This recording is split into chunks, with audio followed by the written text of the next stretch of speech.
Crouse.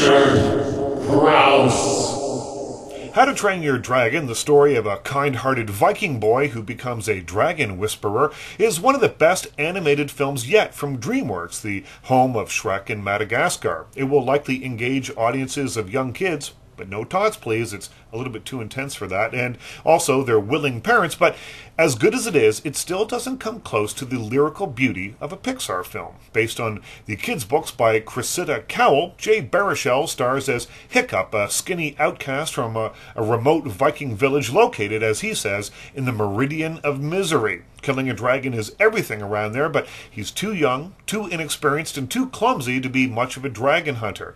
To make up for his lack of prowess, he develops a slingshot that should be able to fell the dreaded Night Fury, the winged beast described as the unholy offspring of lightning and death itself. Lo and behold, it works, but when he captures one of the creatures, he discovers two things. One, he can't bring himself to kill the dragon, and two, the dragons aren't the fearful creatures that everyone thinks they are.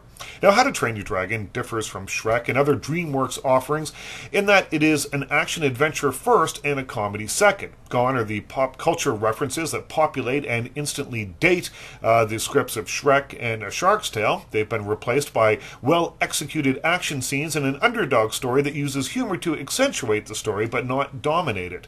Scenes of Hiccup riding Toothless, his domesticated dragon, are a step towards Pixar territory for DreamWorks. They are marvelously rendered in thrilling 3D and wouldn't look too out of place in Avatar. The three-dimensional work in those scenes is quite lovely but doesn't add much to the earthbound scenes. The village scenes have depth but no real eye-popping effects. As usual for this kind of animated feature, celebrity voices dominate the voice work. Gerard Butler and Craig Ferguson play the elder Vikings with vigorous Scottish accents, and Jonah Hill brings some fun to a character named Snotlout, even though his character is a dead ringer for a young Jack Black. But it's Baruchel that brings the heart and soul to this film. His nasally twang is easy on the ear and perfectly suits the nebbishy character who thinks that if he's able to kill a dragon, that he'll also be able to get a girlfriend. How to Train Your Dragon has some good messages for kids about not judging a book by its cover and several rousing action sequences. It's not Pixar good, but it is a leap in the right direction for DreamWorks. Crouse.